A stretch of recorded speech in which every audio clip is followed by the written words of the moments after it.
Welcome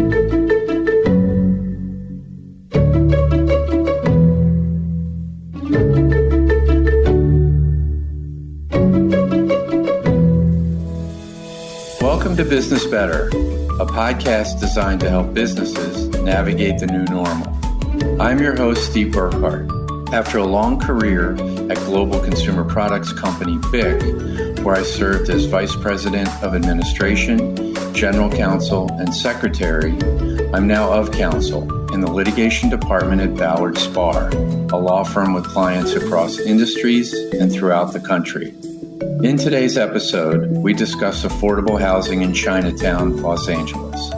We're joined by special guest Sissy Trinh, founder and executive director of the Southeast Asian Community Alliance, a community organization. Speaking with Ms. Trinh is my Ballard Spahr colleague, Spencer Eldred, an associate in our Los Angeles office and a member of the Real Estate Development and Transactions Group. So now let's join Spencer and his guest, Sissy Trinh. Hi, my name is Spencer Eldred, and today I'm joined with my friend Sissy Trinh, founder and executive director of the Southeast Asian Community Alliance, or SICA, which is based in the Chinatown neighborhood of Los Angeles. Sissy and I first met working together for community health and environmental issues related to the Los Angeles River and major development near the urban core of LA. At Ballard, our affordable housing and community development group, part of the real estate department, works with lenders, developers, and jurisdictions around the country to create the next generation of affordable housing.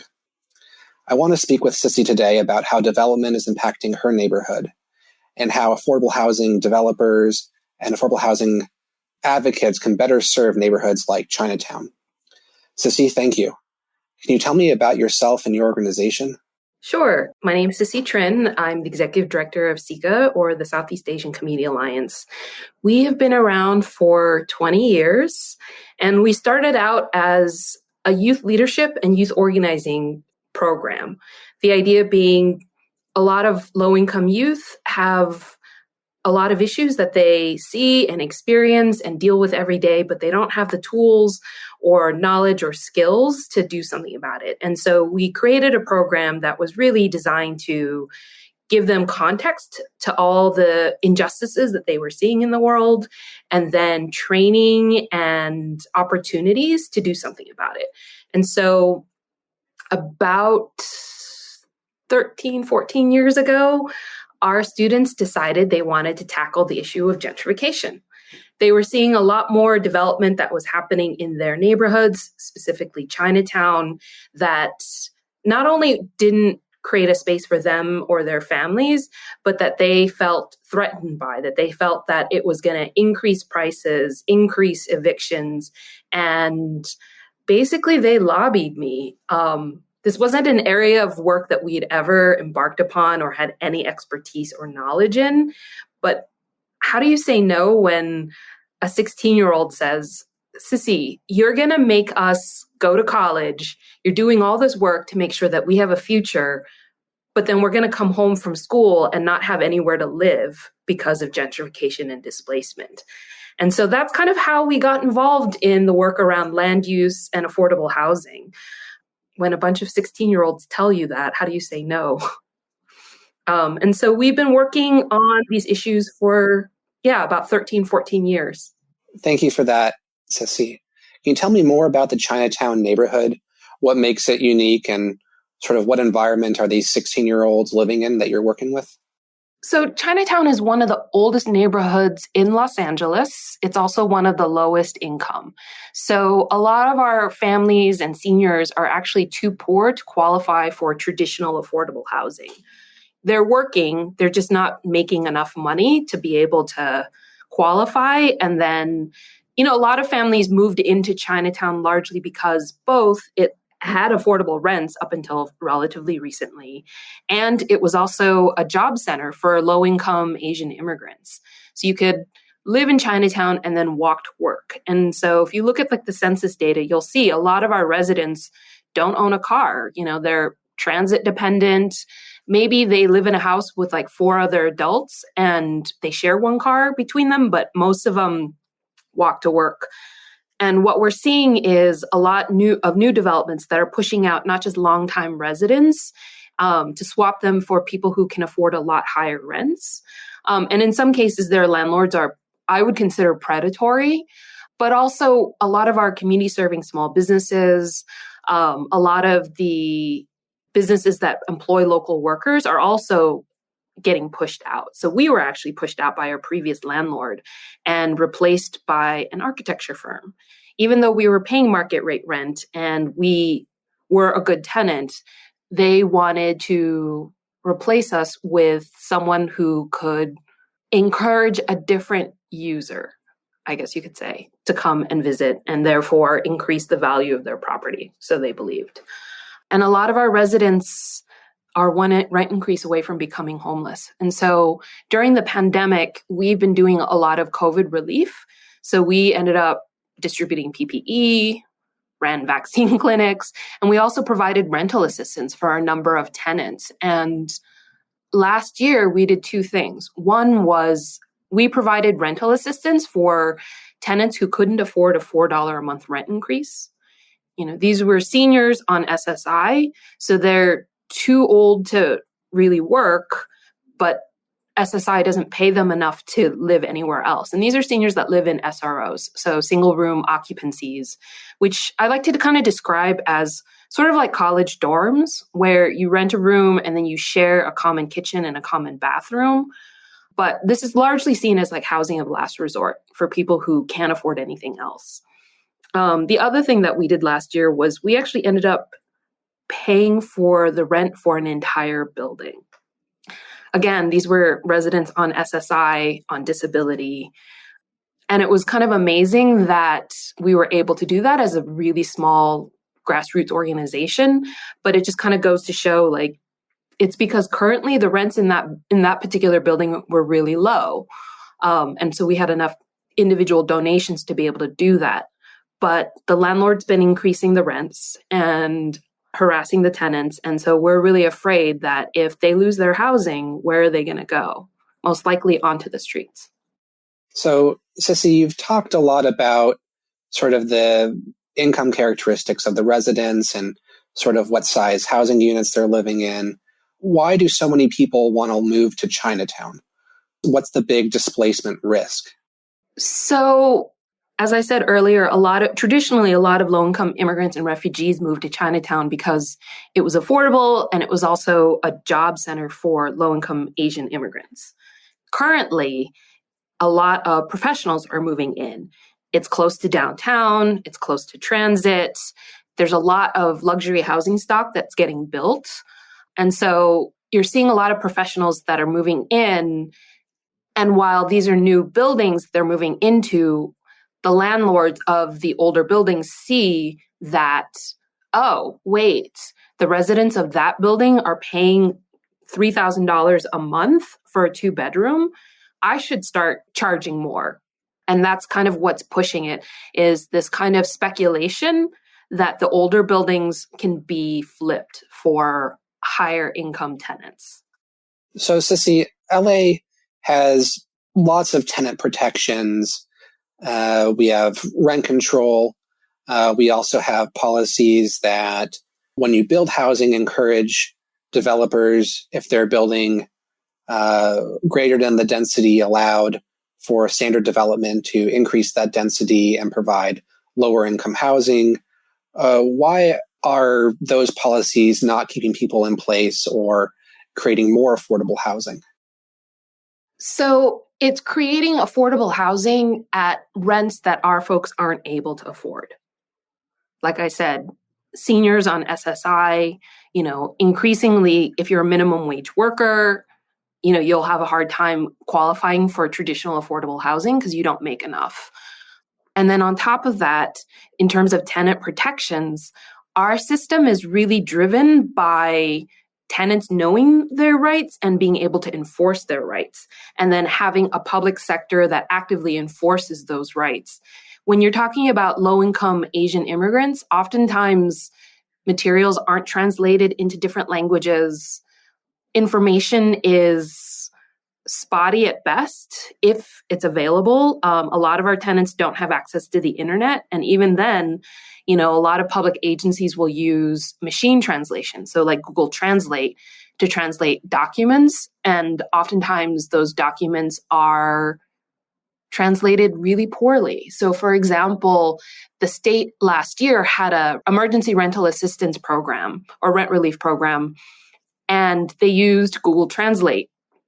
And one of the instructions in Chinese was to go back to your country, which was obviously a mistranslation, but one that if I were a low-income Chinese immigrant, I would assume that there was no help for me. And so that's kind of what happens. And a lot of the landlords that are predatory, not all of them, but the ones that are, take advantage because they know that the tenants don't know their rights. Oftentimes they will lie or mislead their tenants. So in one case, we had a tenant who was told, it was an elderly couple in one of the SROs. So I'm going to need you to move out for the weekend. I need to do some repairs into your unit and, you can come back after 3 days. So they came back after 3 days and found all their stuff on the ground. The landlord had basically changed the locks and performed an illegal eviction. And unfortunately, if the tenants don't know what their rights are, they just leave. And unfortunately, this was what happened to that couple. Sissy, you mentioned that translation being a big issue and knowing your rights. How many, or I don't know if you know how many off the top of your head, but what sort of languages are spoken in Chinatown? So you have Chinese, but you have multiple dialects of Chinese.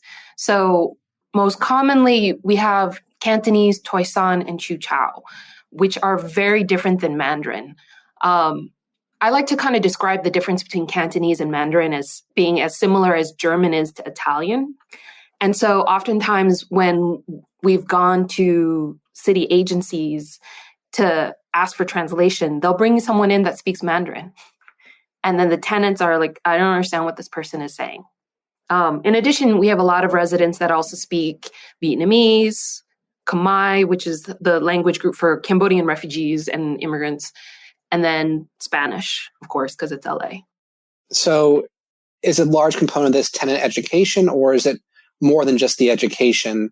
Is it about having legal resources or other sorts of resources available in different languages? So again, with tenant education, it's only effective if the tenants feel that they have the ability to enforce their rights. And oftentimes they don't. They are immigrants. They don't know their rights. Even if they do, they feel a lot of times in the case of evictions across the city, most of the time, I think it's 90% of the time, tenants go to eviction court and they don't have legal representation, but their landlords always do. And they feel helpless and they feel powerless.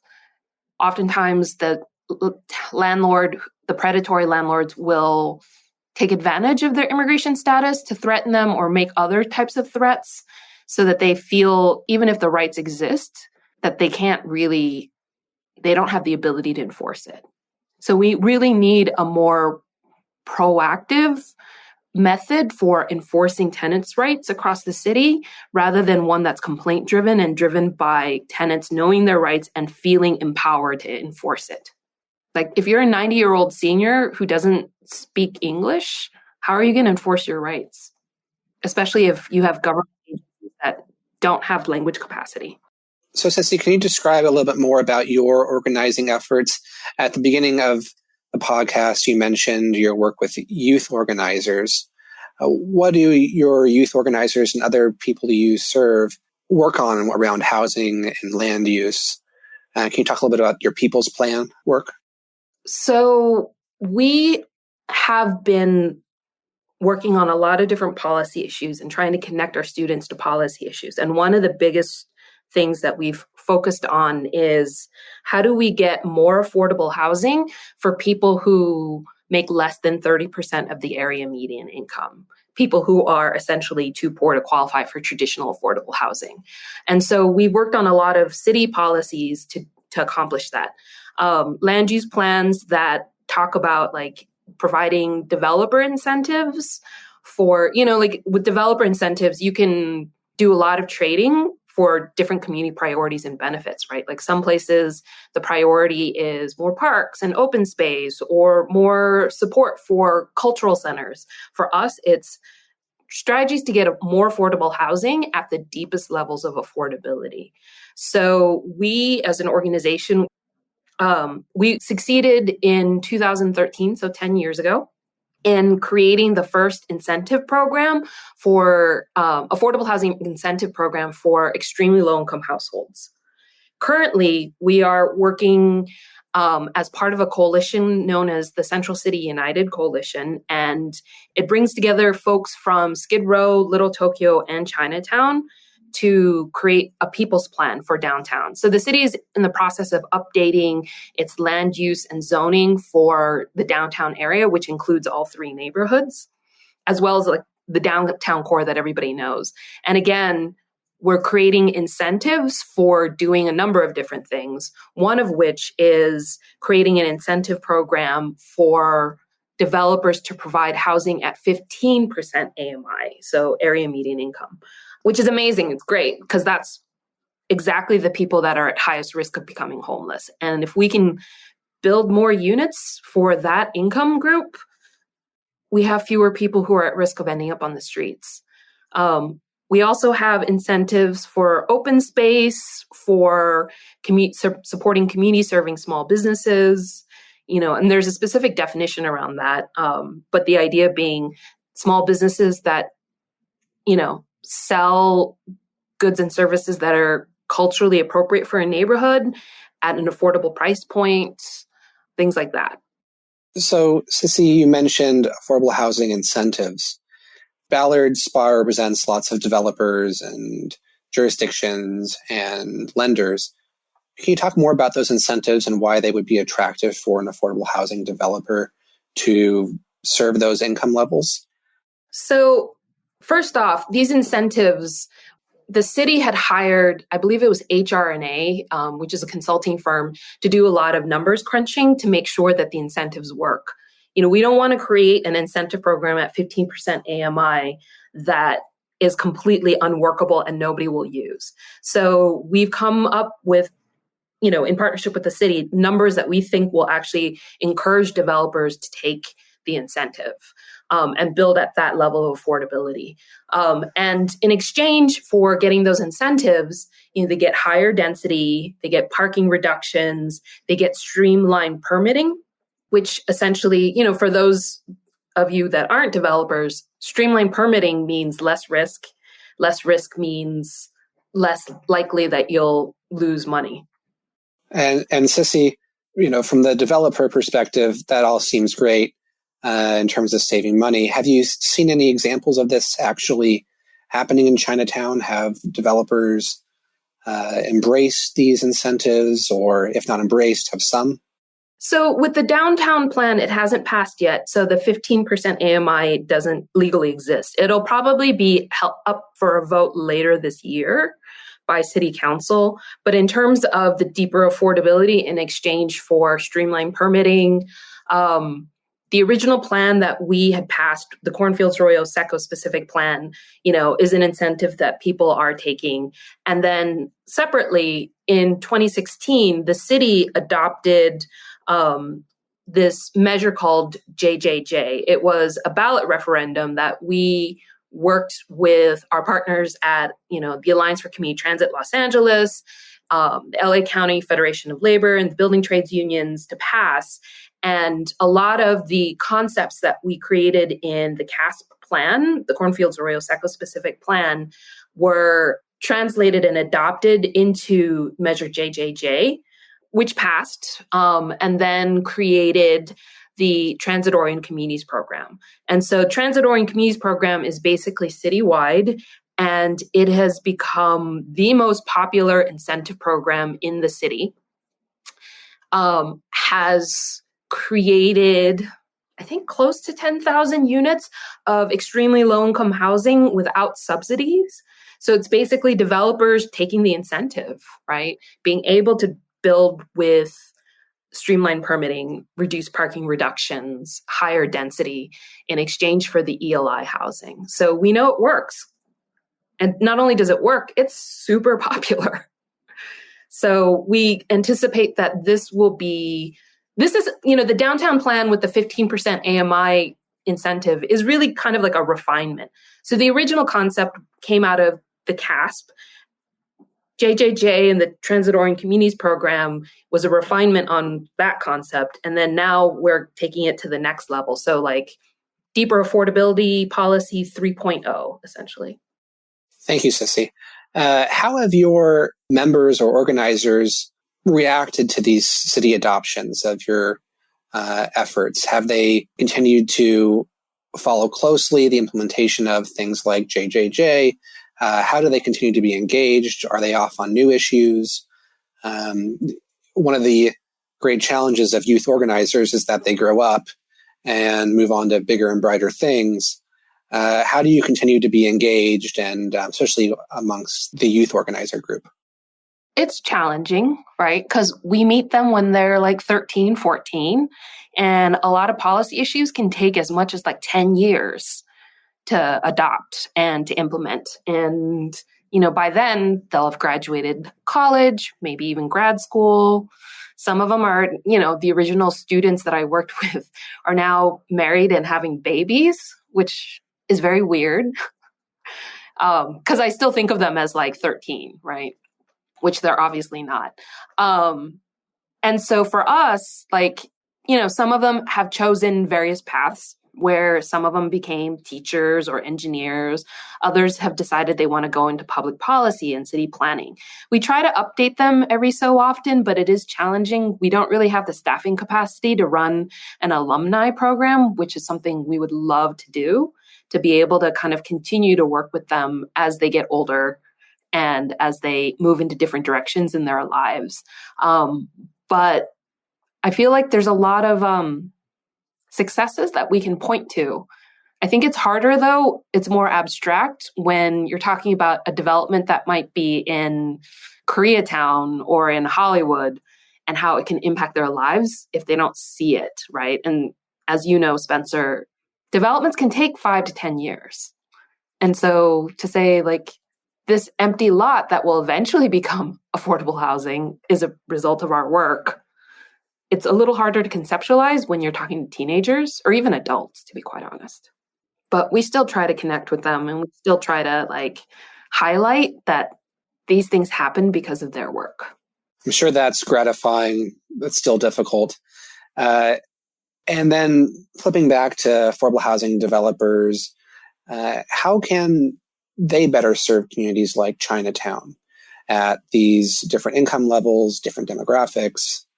What could make their developments better? I think a number of things. First and foremost is figuring out how to do the deeper affordability. I think partnering with organizations like ours who know the neighborhood in and out, right? I've had a lot of conversations with different developers over the years that want to come into Chinatown and build things. And they have these ideas. They have these really grand ideas. And I have to tell them, this makes no sense. This isn't what the neighborhood needs. And then try and share with them, these are the priorities that residents have told us, right? It's not just our members and our staff, but we regularly do outreach to kind of get a sense of what's going on in the neighborhood and what's needed. I think that affordable housing developers who can help us get creative around the deeper affordability, I think partnering with how to protect and preserve the SROs and residential hotels that are in Chinatown, I think that's really a crucial component of the work that we want to do with other affordable housing developers. But it's hard, right? One of the projects that we're working on with Holos Communities is we're trying to figure out how to get the city or the county to invest their allocation of this Project Home Key. So Project Home Key is a state funding program to build supportive housing for people who are experiencing homelessness. So you can either build new housing or you can buy an existing building and renovate it and convert it into supportive housing. The program actually allows for funds to be used for homelessness prevention. And so we've been trying to get the city and the county to use it to acquire the SROs as a homelessness prevention strategy. But there's a lot of barriers, one of which is these buildings are really old and need a lot of rehab.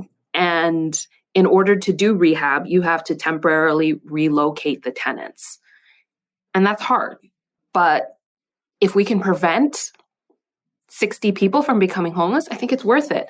But, I think partnerships with different community development corporations and nonprofit affordable housing developers to kind of help us think through, like, how do we go about temporarily relocating these things in a way that doesn't put the tenants at risk, right? Because a lot of these tenants, like I said, don't speak English, are really kind of struggling, and moving them even temporarily to Hollywood is going to be challenging for them if their social service providers are in Chinatown, if their friends and family members are in Chinatown, they're going to be more isolated.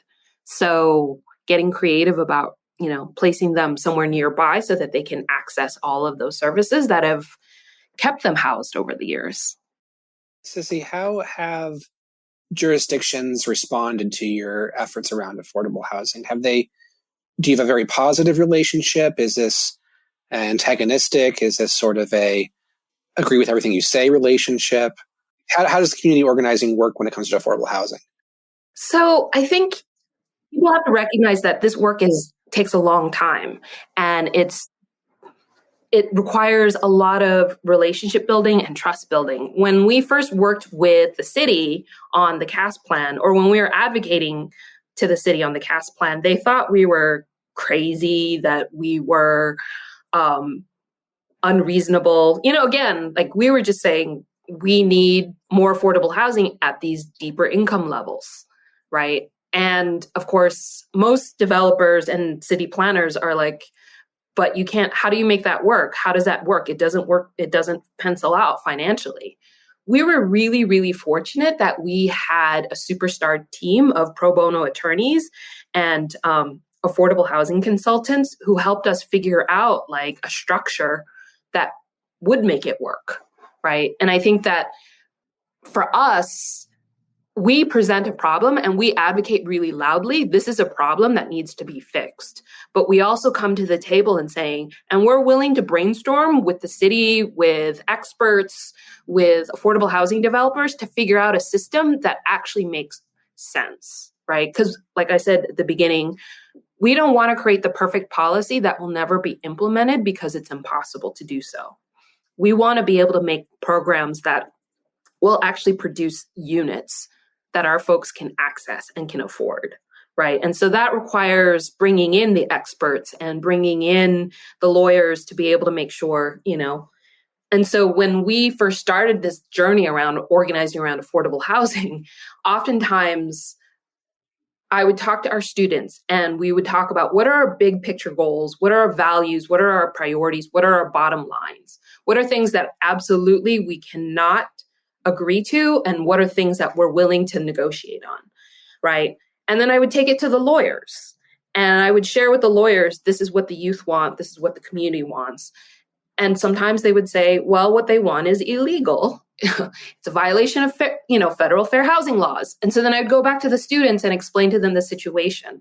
But oftentimes our communication with the lawyers didn't end with it's illegal. They would work with me to brainstorm, like, well, what are some alternatives that can meet the spirit of what the students want and what the community wants without violating federal fair housing laws, for example, right? And it would be this iterative process back and forth to talk to the students and then the experts and the lawyers and figure out, like, what is that sweet spot between meeting the community need and what is politically, economically, and legally viable.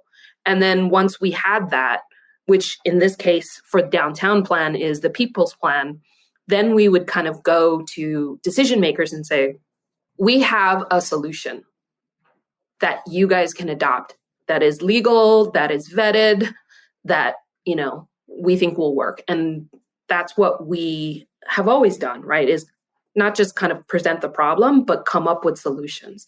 And with, city officials and government officials. Sometimes it's a function of political will when they don't want to do something, and sometimes it's a technocratic thing. And if we can solve the technocratic thing, then oftentimes they're like, oh, we can work with Sika. Oh, we like Sika. They're actually trying to find solutions, right? And so over the years, initially our relationship was combative, right? Antagonistic. But I think once it became clear, like, what our priorities were and that we were willing to work with them to come up with solutions, then it became very collaborative in process. Sounds like quite an evolution. Sissy, thinking to what the end game of these policies are, it sounds like just the creation of a lot of things, but most importantly, extremely low income, affordable housing. So when these new units come online, and you mentioned sort of earlier fair housing laws, is how do you put the residents who are currently in Chinatown on a level playing field so that they have access to these units the same as anyone else in LA or moving into LA would have when it comes to trying to become a tenant here? I could imagine that the same language barriers you mentioned when it comes to tenant protection can be an issue as well when it comes to becoming a tenant initially. Absolutely. So obviously we can't, by law, prioritize local tenants, right? But we can look for different ways to, again, meet the spirit without violating the law, right? And so, for example, I think it was last year or the year before, we negotiated a community benefits agreement with a developer. And one of the things that we had negotiated with them was that we be given 2 months advance notice and 2 months of extra access to the application. It didn't mean we could submit earlier. It didn't mean we were at the front of the line. It was more that explaining to them that our folks need a lot more help applying than other tenants, right? Especially if you're talking about seniors, you're talking about people who may not read or write their own native language, let alone English, and may have issues with collecting documentation, right? For a variety of different reasons. And so give us a head start for helping pull together the applications. We will submit the applications to you guys on the same day that it's made available to everybody else in the general public, but that we get extra time to just collect the documents and to do the outreach, which again increases the odds of our tenants getting accepted, because a lot of times our tenants don't get accepted because their documents are incomplete, right? They're missing things. And it's not like they're trying to do anything illegal. It's just they don't know what they need to submit. And so they submit random things sometimes, right? And so it was more about just giving us extra time to make sure that the applications were complete. Like I said, again, didn't violate fair housing laws, but increased the odds for our residents to be able to access. So, Sissy, when thinking about developers across the country, many affordable housing developers are working in neighborhoods where English isn't a first language or in primarily immigrant neighborhoods. Taking the lessons that you've learned in Chinatown, what sort of services can developers offer to make sure that these residents in their neighborhood have access? You mentioned the early access through a community benefit agreement. What other sort of resources can developers offer? Is it translation services? Is it having paper applications available if you don't have email? What sort of things are needed? So I think paper applications, right? I think having it available in a place where they're likely to go, and frequent, and that is accessible to them, because having a paper application for Chinatown residents, but it's only available at your office in Century City, that's not really truly accessible, right? Having materials translated, trying to streamline the process as much as possible, and then having staff that are willing to look at an application, see that it's incomplete. I think working with the applicants to be able to submit the best potential application possible. Oftentimes, I think I see developers just are like, it's incomplete, so I'm going to toss it, right? Or it's missing one thing, I'm going to toss it. As opposed to that, it's like looking at it so they clearly qualify, but for whatever reason, the application isn't complete. So I'm going to call them and I'm going to reach out to them and make sure that everything that we need is done, right? As opposed to just kind of like tossing aside anything that's, I think if they're ineligible, that's one thing. But if they're just missing something because they didn't realize they needed to include it, make an effort to ensure that the tenants are putting the best application forward. Well, thank you, Sissy, for sharing your experiences today. I encourage everyone listening to check out Sissy's website. Sissy, do you mind telling us the SECA website? It's www.seaca-la.org. And I appreciate your time and look forward to our next conversation. Thanks again to Spencer Eldred and Sissy Trinh. Make sure to visit our website, www.ballardspar.com, where you can find the latest news and guidance from our attorneys. Subscribe to the show in Apple Podcasts, Google Play, Spotify, or your favorite podcast platform. If you have any questions or suggestions for the show, please email podcast@ballardspar.com. Stay tuned for a new episode coming soon. Thank you for listening.